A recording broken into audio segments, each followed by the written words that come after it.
The torches flickered in the great hall of Castle Vaylin, their light casting restless shadows over faces shrouded in suspicion. The air was thick with tension as King Alric, barely more than a boy, rose to address the council of nobles. His voice carried the weight of the crown, but beneath his confident tone lay the fragility of a realm teetering on the edge of chaos. "Let us stand united," he began, his goblet raised high. The room fell silent, every gaze fixed on the young ruler. But as the king brought the wine to his lips, his words faltered. The goblet slipped from his hand, the crimson liquid spreading like spilled blood across the table. Gasps echoed through the hall as the king crumpled to the floor, his face pale and stricken. "Poison," someone cried, and the room erupted into chaos. Nobles shouted accusations, their voices rising above the clamor of armored guards sealing the doors. No one would leave until the traitor was found. Amid the turmoil, a young squire named Edric watched, his heart pounding. He had served this council, fetched wine for these nobles. But now, in the flickering torchlight, they looked less like protectors of the realm and more like wolves circling a wounded stag. Somewhere among them was a traitor, a conspirator whose ambitions threatened to tear the kingdom apart. But who could he trust? And how could a mere squire uncover the truth before it was too late? As the echoes of betrayal rippled through the hall, Edric realized one chilling truth. The fate of the kingdom now rested in his hands. The torches lining the great hall of Castle Vaylin burned brightly, casting flickering shadows across the faces of the assembled nobles. The high table stretched from one end of the room to the other, draped in velvet, laden with silver goblets and plates brimming with delicacies. Tonight was meant to be a celebration, a rare gathering of the Council of Nobles to honor the kingdom's unity in the face of growing threats at its borders. Yet, beneath the surface of revelry, tension simmered like a pot about to boil over.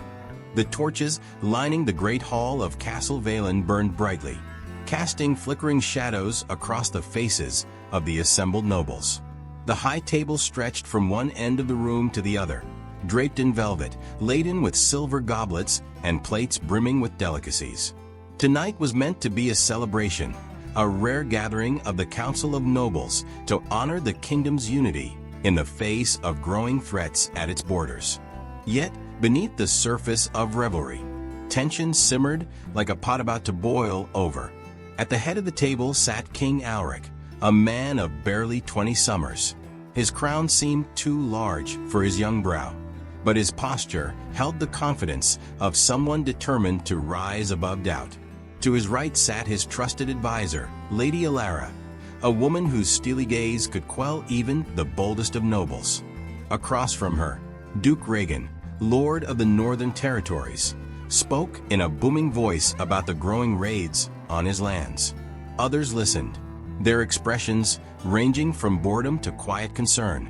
Edric, a mere squire, stood behind his master Sir Alden, a grizzled knight known for his unwavering loyalty to the crown. Edric's job was simple: observe, fetch wine, and remain silent. Yet his sharp eyes and quick mind took in everything. The strained smiles, the subtle glances exchanged between rivals, the way Lady Alara's fingers lingered near her goblet as if shielding it from tampering. The evening progressed, and as the wine flowed, so did the grievances. The nobles debated loudly over taxes, the allocation of soldiers, and the king's perceived inexperience. Edric couldn't help but notice how the arguments grew increasingly heated, each noble more concerned with their own power than the kingdom's welfare.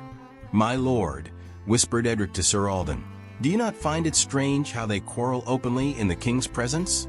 Alden grunted. "Strange? No, lad. This is how power is wielded, through words sharper than swords. But mark my words, those who shout the loudest often have the most to hide." Edric nodded, but his attention shifted as a serving boy approached the king with a platter of roasted quail. The boy's hands trembled as he placed the dish before Alric, and for a moment, their eyes met. Edric frowned, sensing the boy's unease. But before he could dwell on it, The king raised his goblet to address the room.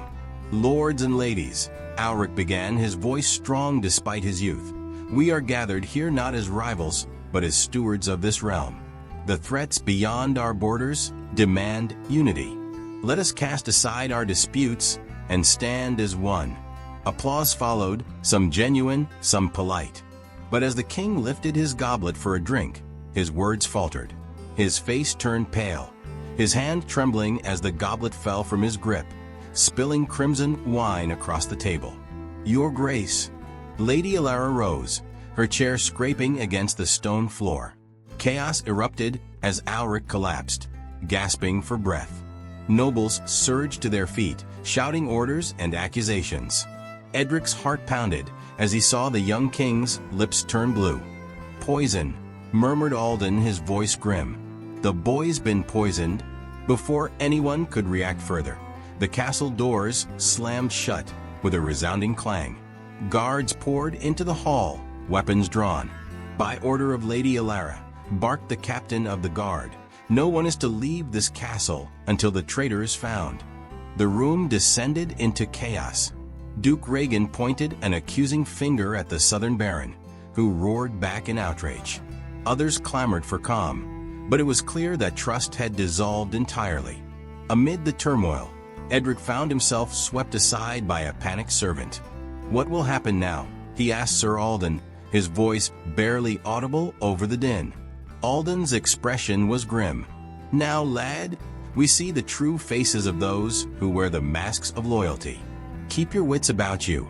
This night will decide more than the fate of the king." Edric swallowed hard, his gaze sweeping the room. The torches continued to burn, their flames casting dancing shadows that seemed to mirror the darkness growing in the hearts of the nobles. Somewhere among them was a traitor, and the weight of that knowledge pressed down on Edric's young shoulders like a mantle far heavier than any crown. The iron gates of Castle Vaylin clanged shut with a finality that sent a shiver through every soul inside. Guards stood at attention, their halberds gleaming under torchlight, while the nobles gathered in clusters, murmuring in tones of disbelief and outrage. The air was thick with the acrid tang of fear, and the grand hall, so recently alive with feasting, now felt like a tomb. Edric stood near the wall, his fists clenched at his sides. The weight of what had transpired hung heavy on his chest. Around him, nobles argued fiercely, their voices echoing off the stone walls. "This is madness," bellowed Duke Regan, his booming voice cutting through the clamor. "You cannot confine us here like common criminals." "Madness," sneered Baron Halver, a wiry man with sharp eyes. "Only a guilty man would find such measures intolerable." "Enough!" Lady Alara's voice rang out, commanding instant silence. She stood at the center of the room, her pale face a mask of composed authority. "The king's life hangs by a thread, and the traitor is among us. Until we uncover the truth, no one leaves this castle. Let that be clear." Edric observed her closely. Though her words were resolute, her hands trembled as she gripped the edge of the table. He wondered if it was grief, anger, or something else entirely. The guards began dividing the nobles into separate chambers, their protests rising anew. "It's to prevent collusion," muttered Alden as he motioned for Edric to follow. "A wise move, but it will only stir the pot further." They were led to a modest antechamber, its stone walls bare and cold. Alden sank heavily into a chair, his face grave. "Lad," he said, his voice low, "this will not end quickly or cleanly. If we're to survive this ordeal, you must be my eyes and ears." "Me, sir?" Edric asked, startled. "What can I do?" Alden leaned forward, his eyes sharp despite the weariness in his features. "These nobles will tear each other apart if given the chance. They'll exploit this chaos for their gain. Pay attention to their words, their actions. Trust your instincts." Before Edric could respond, a servant appeared at the door. "Sir Alden," the man stammered, "you're summoned to the council room. Lady Alara requires your counsel." Alden rose with a sigh.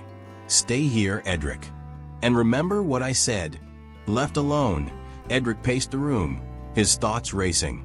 The events of the night played over in his mind. The trembling serving boy, the goblet slipping from the king's grasp, the chaos that followed. Something about it all gnawed at him, a sense that there was more to the story than met the eye. His musings were interrupted by a soft knock at the door. A young maid slipped inside, her face pale. "Master Edric," she whispered, glancing nervously over her shoulder. "I found this near the kitchens." She extended a small vial, its contents a viscous, green liquid. Edric took it carefully, his pulse quickening. "What is this?" "I don't know," she admitted, wringing her hands. "But I thought it might be important. Please, don't tell anyone I gave it to you." Edric nodded, slipping the vial into his tunic. "Thank you. You've done the right thing." As the maid hurried away, Edric examined the vial more closely. It bore no markings, but the liquid inside seemed to shimmer unnaturally. He thought of the king's collapse, the accusations flying through the hall. Was this the poison? And if so, how had it ended up in the kitchens? Determined to find answers, Edric slipped out of the chamber, careful to avoid the patrolling guards. The castle's halls were eerily silent, the only sound the distant murmur of voices from the council room. He made his way toward the kitchens, his steps light and purposeful. The kitchens were dark and empty, the hearth reduced to glowing embers. Edric searched the room, his eyes scanning for anything out of place. His gaze fell on a scrap of fabric caught on a rough edge of the counter. Fine silk, embroidered with the sigil of House Valinford. Edric's heart raced. House Valinford was one of the kingdom's most powerful families, known for their wealth and influence. What was their sigil doing in the kitchens? And how did it connect to the vial of poison?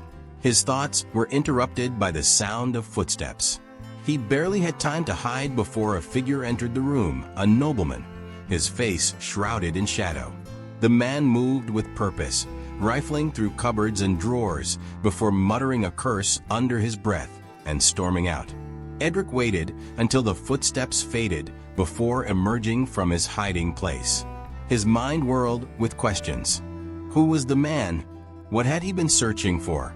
And how did it all tie into the king's poisoning?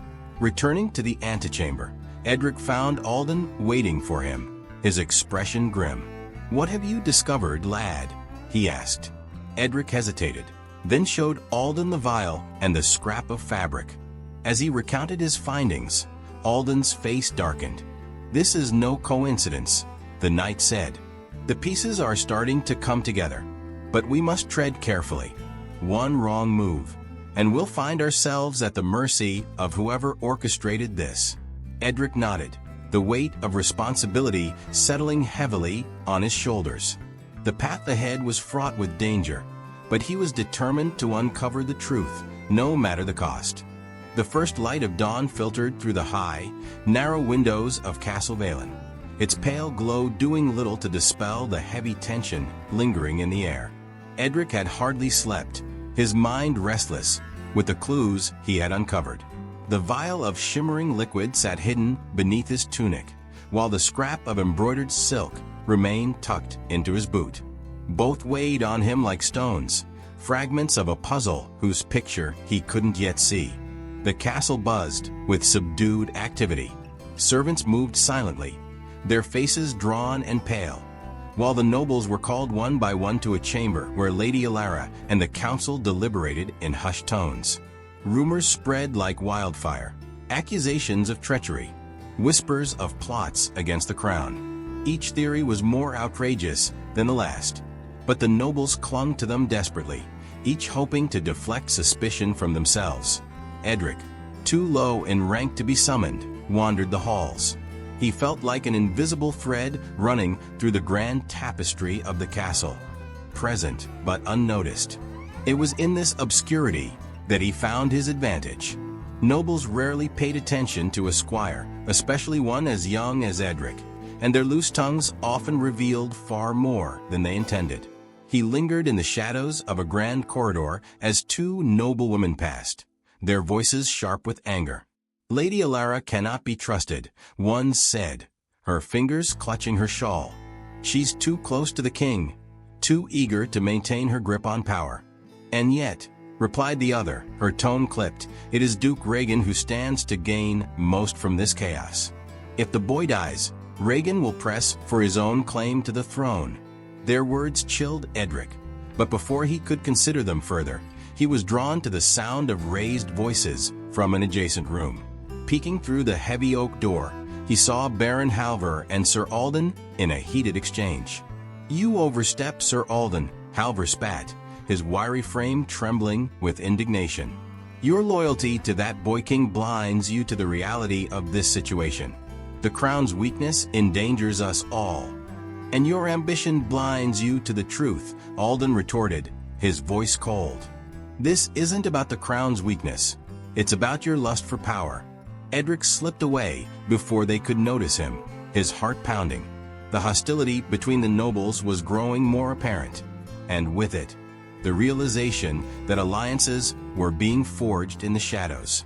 Later that day, he ventured to the library, a sprawling labyrinth of shelves and alcoves that seemed to stretch endlessly. He sought answers, though he wasn't sure what form they would take. The vile, strange contents still nagged at him, and he hoped the library's tomes might shed some light. Hours passed as he pored over dusty volumes, their pages thick with age. Finally, he found a reference to a substance that matched the description of the liquid, a rare poison called shadowthorn, known for its near-immediate effects and its difficulty to detect. The book noted its origins in the southern marshlands, a detail that sent a jolt through Edric. Baron Halver, he recalled, controlled the largest trade routes through the south. Before he could process the implications, the library door creaked open. Edric darted behind a pillar, clutching the book to his chest. Through the gaps in the shelves, he saw a figure enter, a nobleman whose cloak bore the crest of House Valanford. It was the same sigil as the scrap of fabric he'd found in the kitchen. The man moved swiftly, his movements precise as he pulled a small ledger from a hidden compartment in the desk. Edric strained to see, catching only fragments of the nobleman's muttered words. "Shipment delayed, risk too high."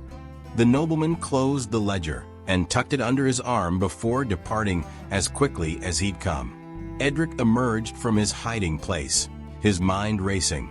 The ledger could contain vital information, but obtaining it would be dangerous. He resolved to watch House Valanford closely in the coming hours. That evening, the nobles gathered in the council chamber to hear Lady Alara's findings. The atmosphere was electric with suspicion, each noble eyeing the others as if they might spring at any moment. Edric stood by Alden's side, his presence barely acknowledged. Alara began with a calm authority. "Our investigation has uncovered troubling signs of treachery. Evidence points to a coordinated effort to destabilize the crown. Yet we lack the final proof to name the guilty party." Murmurs swept the room, but Alara silenced them with a raised hand. "Be warned. Those who conspire against the crown will face justice. If any here know more than they've revealed, now is the time to speak." No one did, and Edric's frustration grew. The nobleman in the library, the vial, the silk, each clue felt like a thread unraveling a larger scheme. But without solid proof, they remained pieces of an incomplete picture. As the meeting concluded, Alden pulled Edric aside. "What have you learned?" he asked, his voice low. Edric hesitated, then recounted his discoveries. Alden listened intently, his expression darkening. "Shadowthorn, House Valanford, the kitchen. It's a web, lad, and we're caught in the middle of it. What do we do?" Edric asked. Alden's reply was grim. "We dig deeper, and we tread carefully. The traitor knows we're closing in." Edric nodded, determination hardening his resolve. The secrets of the council were beginning to surface, but he knew the most dangerous revelations were yet to come. Night fell over Castle Vaylin, its cold stones bathed in the pale glow of the moon. Edric moved through the dim corridors with quiet determination, his pulse quickening with every step. The weight of the vial in his tunic pocket felt heavier now, as if it carried not just poison, but the fate of the entire kingdom. He had decided it was time to act, to confront the secrets head-on, even if it meant risking his own safety. The library had become his sanctuary and his battlefield. He returned there with a single purpose: to uncover the link between the poison, the ledger, and the shadowy dealings of House Valenford. The memory of the nobleman rifling through the hidden compartment was etched in his mind, and Edric intended to find out what that ledger contained. The room was silent when he arrived, the faint scent of old parchment hanging in the air. Moonlight streamed through the high windows, illuminating the desk where the ledger had been hidden. Edric approached cautiously, his ears straining for the sound of approaching footsteps. With shaking hands, he felt along the edge of the desk until his fingers found a small latch. The compartment clicked open, revealing not one but several ledgers. He pulled them out and began flipping through the pages, his eyes scanning for anything that might point to the conspiracy. His heart skipped a beat when he found an entry describing shipments of rare materials from the southern marshlands, shipments that coincided with the arrival of certain nobles at court. Among the names listed, one stood out: Lady Alara. Edric's blood ran cold. Could it be true? Lady Alara, the king's most trusted advisor, implicated in such treachery? He read further, his hands trembling. The ledgers detailed payments made to a shadowy figure known only as the Raven, someone who appeared to have orchestrated the poison's arrival at the castle. Edric closed the books and held his head in his hands. The evidence was damning, but it wasn't enough. He needed more. The sound of voices approaching snapped him out of his thoughts. He extinguished his candle and slipped into the shadows, clutching the ledgers to his chest. Moments later, two figures entered the library, their faces obscured by the gloom. Edric recognized their voices instantly. Lady Alara and the nobleman he had seen earlier. "We cannot delay any longer," the man hissed. "The boy is vulnerable. If we strike now, the council will support a regent's rule. The kingdom will be ours to mold." "Patience," Alara replied, her tone icy. "The plan must unfold carefully.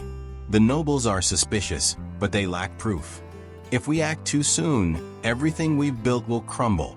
Edric's heart pounded in his chest as their words confirmed his worst fears. Lady Alara wasn't merely complicit. She was the architect of the entire plot. As they moved deeper into the library, he slipped away, his mind racing. He had the ledgers, but he needed a way to expose Alara without placing himself in immediate danger. He found Alden in their chamber, his mentor's face grave as Edric recounted everything he had seen and heard. The knight listened silently, his expression hardening with each word. "She played us all," Alden muttered when Edric finished. "Alara has always been calculating, but this is treason of the highest order." "What do we do?" Edric asked, his voice tight with urgency. "We expose her," Alden said firmly. "But we must be cautious. She controls the guards and has the council's ear. One wrong move, and we'll end up branded as traitors ourselves." The next day, Edric and Alden set their plan into motion. They began gathering allies, those nobles and servants who had grown disillusioned with Alara's rule. Among them was a young guard named Roderick, who had overheard suspicious conversations and was eager to see justice done.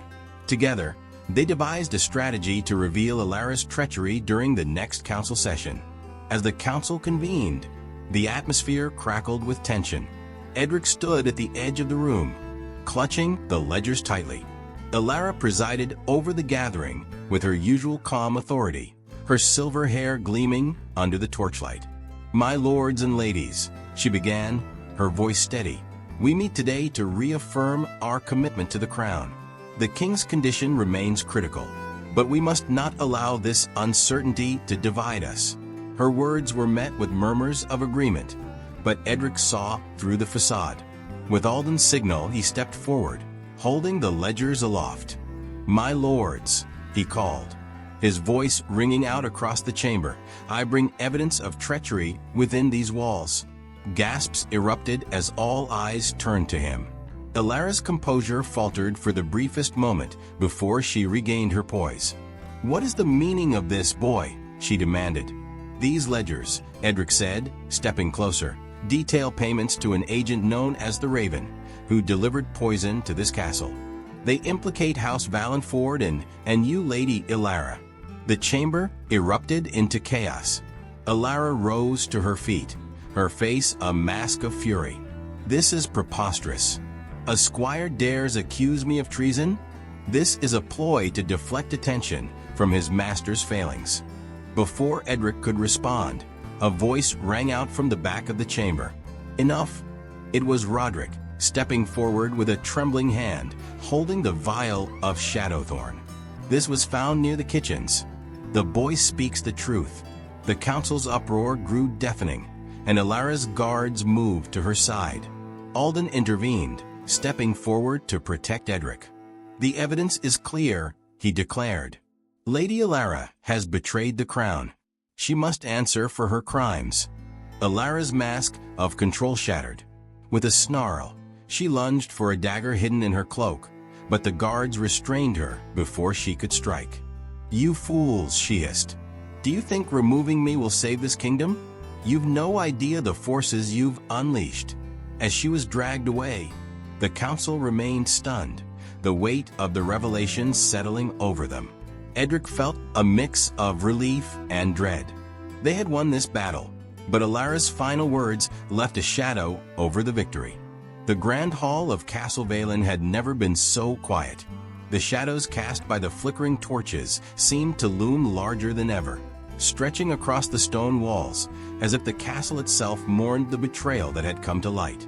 Lady Ilara, bound in iron shackles, knelt at the center of the chamber, her once pristine robes now disheveled, her silver hair tumbling from its usual perfect arrangement. The assembled nobles surrounded her, their expressions a mix of anger, disbelief, and quiet satisfaction. Duke Regan, ever the loudest voice in the room, stepped forward, his heavy boots echoing in the silence. "It is a dark day," he began, his voice solemn, though Edric could see the glint of triumph in his eyes. "A day when one entrusted with the kingdom's welfare has been revealed as its greatest threat." Ilara lifted her head, her piercing gaze sweeping the room. Despite her bonds, there was no trace of submission in her demeanor. "You speak as though you are blameless, Regan," she said, her voice cold and measured. "But tell me, how many here have not plotted, schemed, or betrayed for their own gain? I may wear these chains, but you are all bound by your greed." Murmurs rippled through the chamber, and several nobles exchanged uneasy glances. Edric stood near Alden, clutching the ledgers that had damned Ilara. He felt a pang of unease at her words. While she was undeniably guilty, her accusation of the council's corruption was not without merit. "Enough of this," Alden's voice rang out, silencing the murmurs. He stepped forward, his hand resting on the hilt of his sword. "You sought to poison the king and seize the throne for yourself, Ilara. Your words cannot absolve you of your crimes." Ilara's lips curled into a faint smile. "You think this ends with me?" she said, her tone almost mocking. "You are fools if you believe that my removal will bring peace. The cracks in this kingdom run deep, and when it falls, I will not be the one to blame." Before Alden could respond, a loud crash reverberated through the hall. The main doors burst open, and a contingent of armed guards stormed in, their black armor bearing no crest. The nobles recoiled in alarm as the soldiers fanned out, their swords drawn and shields raised. At their head was a tall man clad in a dark cloak, his face obscured by a hood. "Ilara," the man said, his voice deep and commanding, "you failed." The room erupted into chaos. Nobles screamed and scrambled as the guards closed ranks around them. Alden drew his sword, motioning for Edric to stay behind him. "Stay close, lad," he growled, his eyes fixed on the cloaked figure. Ilara's expression shifted from defiance to confusion. "What is this?" she demanded.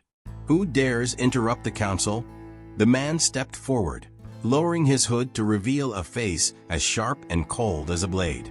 "You played your part well, Alara," he said, his tone laced with contempt.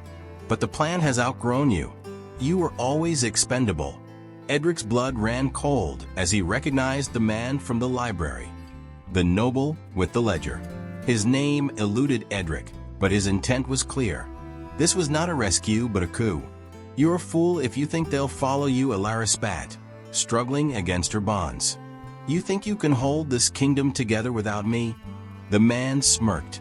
"I don't need their loyalty, only their fear." With a flick of his hand, the black-armored guards advanced, herding the nobles toward the walls. Alden moved to intercept, his blade flashing in the torchlight. "You will not harm the council," he declared, his voice steady. The ensuing fight was chaos.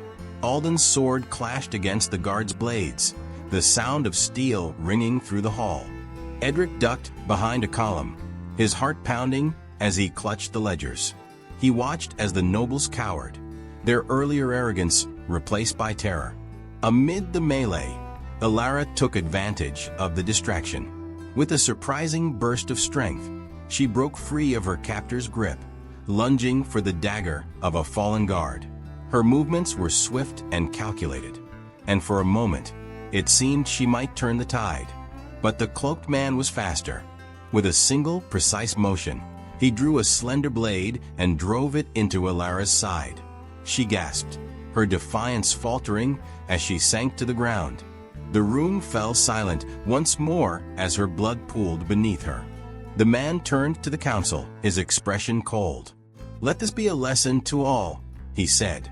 "The old ways are dead. The kingdom needs strength, not weakness. Those who stand with me will find a place in the new order. Those who oppose me," he trailed off, his meaning clear. Alden, bloodied but unbowed, stepped forward. "You'll not take this kingdom without a fight." The man's gaze shifted to Edric, who still clung to the ledgers. "And you, boy," he said, his voice low.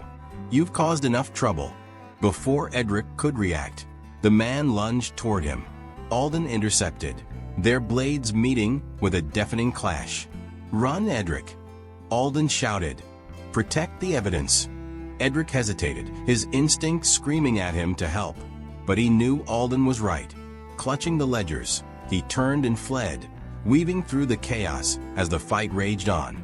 The hall was a blur of shadows and steel, but Edric's path was clear. He had to reach safety, to ensure the truth was preserved. As he reached the far end of the hall, he cast one last glance over his shoulder. Alden stood firm against the cloaked man, his sword raised in defiance.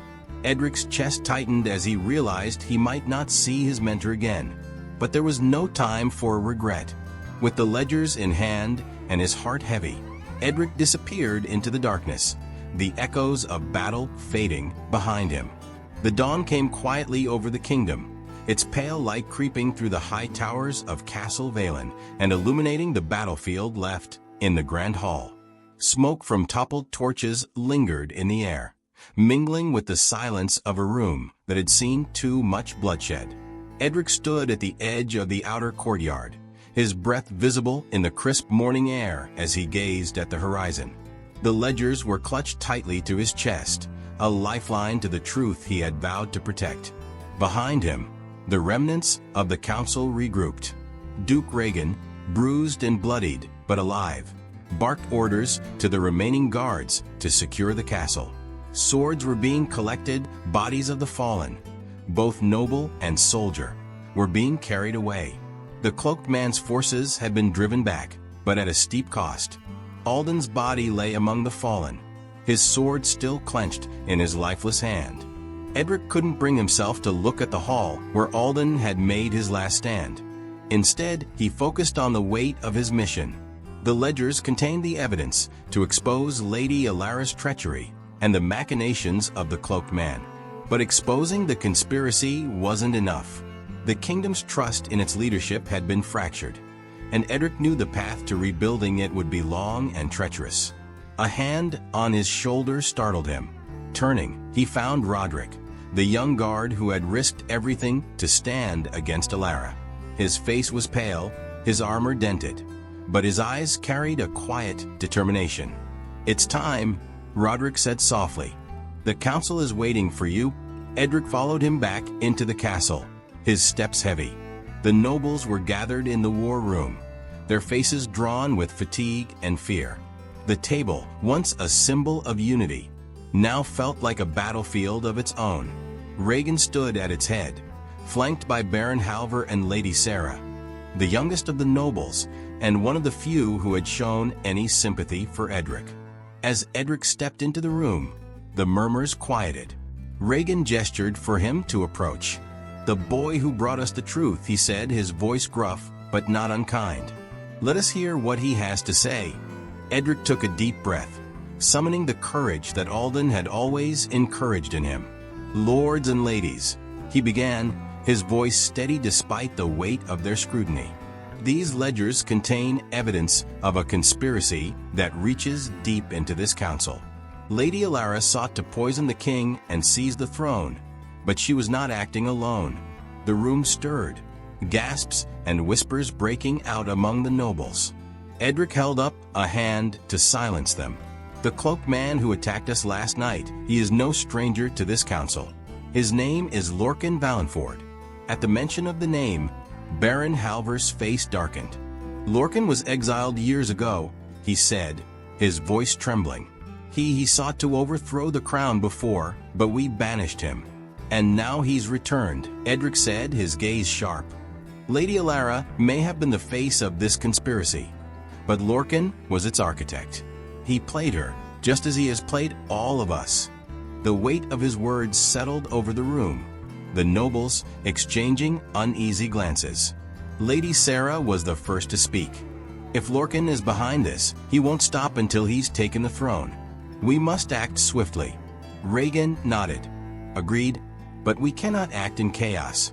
The people must see that this council stands united, or Lorcan's forces will grow stronger." Edric hesitated before stepping forward. "The people need more than unity. They need justice. The corruption in this council has gone unchecked for too long. If we are to rebuild their trust, we must begin with ourselves." His words hung in the air, heavy with implication. Several nobles bristled, but others nodded in quiet agreement. Rhaegan's stern gaze softened as he regarded the young squire. "You speak with wisdom beyond your years, boy," he said. "Perhaps Alden's faith in you was not misplaced." The next few days passed in a blur of preparations. The council declared Lorcan an enemy of the crown, issuing orders for his capture. Rhaegan and Lady Sarah worked tirelessly to rally the kingdom's remaining forces, while Edric and Roderick traveled to nearby villages, spreading word of the council's resolve and gathering support. The people's response was cautious at first, their trust in the nobles shaken by years of neglect and betrayal. But Edric's earnestness and the evidence he carried swayed many. Slowly, the tide began to turn. On the seventh day, as the castle gates opened to a gathering crowd, Edric stood alongside the council to deliver their proclamation. His heart pounded as he stepped forward, his voice carrying across the courtyard. "The kingdom has faced treachery from within," he said. "But today, we choose a new path, one of justice and unity. We will not be divided by greed or fear. Together, we will rebuild what has been broken." The crowd erupted into cheers, their voices rising like a wave. For the first time in days, Edric felt a glimmer of hope. That evening, as the council convened for the first time since the attack, Rhaegan addressed Edric directly. "Your actions saved this council and this kingdom. You've proven yourself in ways no squire should have to. From this day forward, you will hold a seat among us as a junior counselor." Edric was stunned. The weight of the responsibility was daunting, but he knew he could not refuse. He thought of Alden and the sacrifices that had been made to reach this moment. With his steady voice, he accepted. As the meeting concluded, Edric found himself alone in the quiet of the courtyard. The stars above shone brightly, a reminder that even in darkness, light could prevail. He clutched Alden's sword, now passed to him, and made a silent vow to honor his mentor's legacy. The kingdom was far from healed, but Edric knew they had taken the first step. The journey ahead would be long, but he was ready to face it. For the first time, he felt not like a squire, but like a true servant of the crown.